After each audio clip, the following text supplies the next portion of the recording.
జీ5 ఉండగా మీ favourite TV shows ని మీరు అస్సలు మిస్ అవ్వలేరు. Complete free. అందరూ చెప్పు చెప్పు అంటున్నారు, అదే చెప్పనా అమ్మా? చెప్పు. అర్థమైందా? చెప్పేగా. చెప్పు అంటే చెప్పమని, ఇంకొక అర్థం కాలికేసుకునే చెప్పు అని. సుమన్ ఓడిపోతే చెప్పు దెబ్బేనా?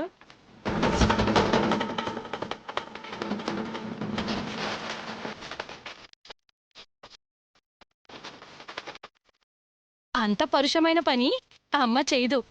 అయితే ఓడిన వారు అమ్మ చెప్పుల్ని ఆమె కాలికి తొడిగితే చాలు.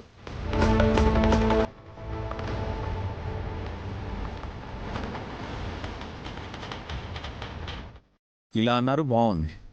ఏంటి విశాల్, తనకు నేను చెప్పులు తొడగాలా? చిచి.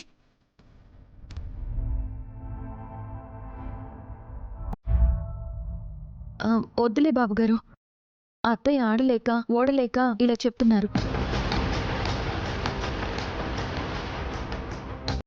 హలో, మా మమ్మీ టాలెంట్ మీకు తెలీదు. తొక్కలే.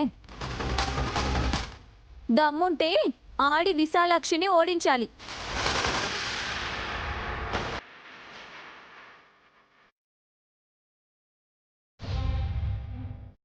ఏ సుమ్మి, ఇంకా కూర్చున్నావేంటే? భోజనాలేం పెట్టర్లే, లేలే. నేను ఆడతాను, తనని ఓడిస్తాను. సున్నమ్మకే అంత నమ్మకం అంటే మన అక్కయ్యకి ఎందుకు ఉండదు?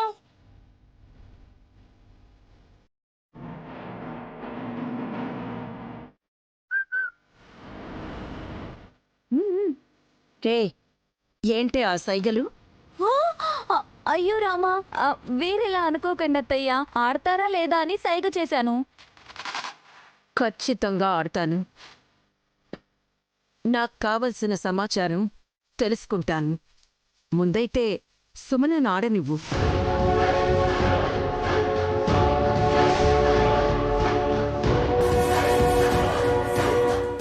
సుమన, నువ్వు గెలిస్తే భిన్నంగా అడుగుతానన్నావు. ఏంటది? నా కడుపులో బిడ్డ ఎలా ఉందో మీరందరూ చూశారు, కానీ నాతో చెప్పలేదు.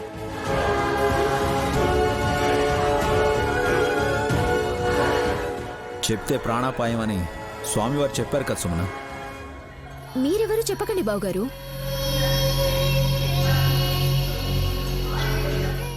నేను గెలిస్తే చచ్చినట్టు విశాలాక్షి చెప్తుంది, చచ్చిపోతుంది.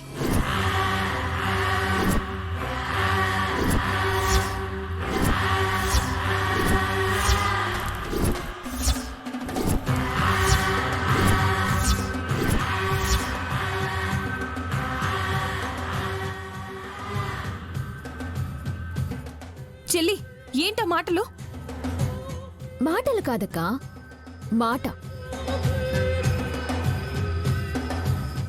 పందెం గెలిస్తే మాట తప్పకూడదన్నమాట. ఏయ్ లే, నీ ఆనందం కోసం అమ్మాయి ప్రాణాలు తీస్తావా? సరే, పోటీ వద్దు, ఆటలు వద్దు. అమ్మా విశాలాక్షి, లేమ్మా. నాన్న, ఇంకా ఆట మొదలవ్వలేదు. నీ ప్రాణాల్ని ఎరగవేస్తుంది నా చెల్లి. తన స్వార్థం కోసం, తన సంతోషం కోసం నిన్ను బలి చేస్తుందంటే వినడానికే కంపరంగా ఉందమ్మా. నా మాట విని లేమ్మా. జీ5 యాప్ డౌన్లోడ్ చేసి అన్ని ఎపిసోడ్స్ పూర్తి ఉచితంగా చూడండి.